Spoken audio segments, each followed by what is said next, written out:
தாவீதுடைய வாழ்க்கையிலே எருசலேம் பட்டணமானது எபூசியர்களுடைய கைகளிலே இருந்தது. ஆகவே தாவீது அந்த எபூசியர்களை யுத்தம் பண்ணும்படியாக கடந்து போனான்.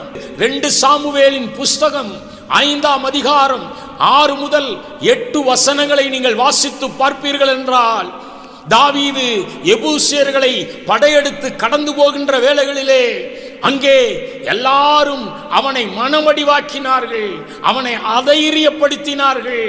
உன்னால அந்த நகரத்தை ஜெயிக்கவே முடியாது, அவர்கள் பலசாலிகள், குருடரை கூட நீ ஜெயிக்க முடியாது, அவர்கள் கூட உன்னை ஜெயித்து விடுவார்கள், அந்த அளவுக்கு பலசாலிகள். முடவர்களுடன் கூட நீ போட்டியிட்டு ஜெயிக்க முடியாது, அங்கே இருக்கிற முடவர்கள் கூட பலசாலிகள் என்று சொல்லி அதைரியப்படுத்தினார்கள். தாவீது என்ன செய்தான் தெரியுமா? அவன் விசுவாச ஆவியுள்ளவனாக இருந்தபடினாலே சாலகத்தின் மேலே ஏறி அந்த நகரத்தை பிடித்தான். அந்த நகரம் தாவீதின் நகரமாய் மாறிற்று. எருசலேம் தாவீதின் நகரமாக மாறிற்று.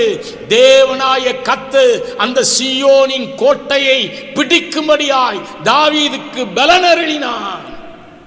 உங்களை நிறைய பேர் அதைரியப்படுத்தலாம், உங்களால முடியாது, நீ எல்லாம் எங்க பரீட்சையில பாஸ் ஆக போற, நீ எல்லாம் உருப்படியே ஆக மாட்ட, ஒன்றுக்குமே உதவ மாட்ட, உன்னால எல்லாம் முடியாது என்று சொல்லி அநேகர் உங்களை அதைரியப்படுத்தலாம். அவிசுவாச வார்த்தைகளை சொல்லி உங்களை கலங்க பண்ணலாம். ஆனால் என் ஆண்டவருடைய வேதம் சொல்லுகின்றது, அதைரியப்படுத்தின அந்த ஜனங்களுக்கு மத்தியிலே தாவீது விசுவாசம் உள்ள ஒரு ஆவி உள்ளவனாக இருந்தபடினாலே அவன் சாலகத்தின் வழியாக ஏறி சீயோன் கோட்டையை பிடித்தான். அது தாவீதின் நகரமாய் மாறிற்று. என் அன்பு தேவனுடைய பிள்ளைகளே, ஆகவே அவன் சொன்னான், சங்கீதம் 27:13 சொன்னான், நான் ஜீவனுள்ளோர் தேசத்திலே கர்த்தருடைய நன்மையை காண்பேன் என்று விசுவாசியாதிருந்தால் கெட்டு போயிருப்பேன். நீங்களும் விசுவாசிக்கின்ற பொழுது நிச்சயமாய் மனிதர்கள் முடியாது, கூடாது, உன்னால் முன்னேற முடியாது, உன்னாலே சாதிக்க முடியாது, உன்னாலே ஜெயிக்க முடியாது, உன்னாலே இதை செய்ய முடியாது என்று சொல்லுகிறவர்களுக்கு மத்தியிலே சாதனை வீரர்களாக நிச்சயமாக தேவன் நம்மை மாற்றக்கூடியவராக இருக்கின்றார். பள்ளியிலே படிக்கின்ற மாணவ செல்வங்களே, உங்களுடைய வாழ்க்கையில நீங்கள் சாதிக்கும்படியாக தேவன் உங்களை உயர்த்த வல்லமையுள்ளவராக இருக்கின்றார். அதைரியமான வார்த்தைகளை உங்கள் ஆசிரியர்கள் சொல்லியிருக்கலாம், உங்களுக்கு பிடிக்காத டீச்சர்ஸ், உங்களுக்கு பிடிக்காத நபர்கள் சொல்லியிருக்கலாம்.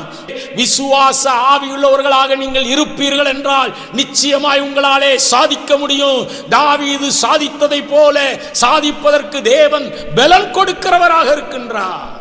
எபிரேயர்களின் நிருபம் 4ஆம் அதிகாரம் 2ஆம் வசனத்திலே வேதத்திலே வாசிக்கின்றோம், எல்லாருக்கும் சுவிசேஷம் அறிவிக்கப்பட்டது போல நமக்கும் அறிவிக்கப்பட்டது. கேட்கின்றவர்கள் விசுவாசம் இல்லாமல் அதை கேட்டதினால அந்த வார்த்தைகள் அவர்களுக்கு பிரயோஜனப்படவில்லை. நம்முடைய ஜீவியத்திலே கேட்கின்ற காரியங்களை விசுவாசத்தோடு கூட கேளுங்கள். ஆண்டவருடைய வார்த்தைகளை வாசிக்கும் பொழுது விசுவாசம் உங்களுடைய வாழ்க்கையில கடந்து வருவதாக. விசுவாசம் இல்லாம கேட்டதினால அவங்களுக்கு அந்த வார்த்தைகள் பிரயோஜனப்படவில்லை. இன்றைக்கு லட்சக்கணக்கான ஜனங்கள் வார்த்தைகளை கேட்கின்றார்கள், வசனங்களை கேட்கின்றார்கள், ஆனால் அவர்கள் அந்த விசுவாசத்தோடு கூட கேட்பதில்லை. விசுவாசத்தோடு கூட கேட்கின்ற ஆண்டவருடைய பிள்ளைகளுடைய வாழ்க்கையிலே சாதிக்க முடியாததை சாதிக்க முடியும்.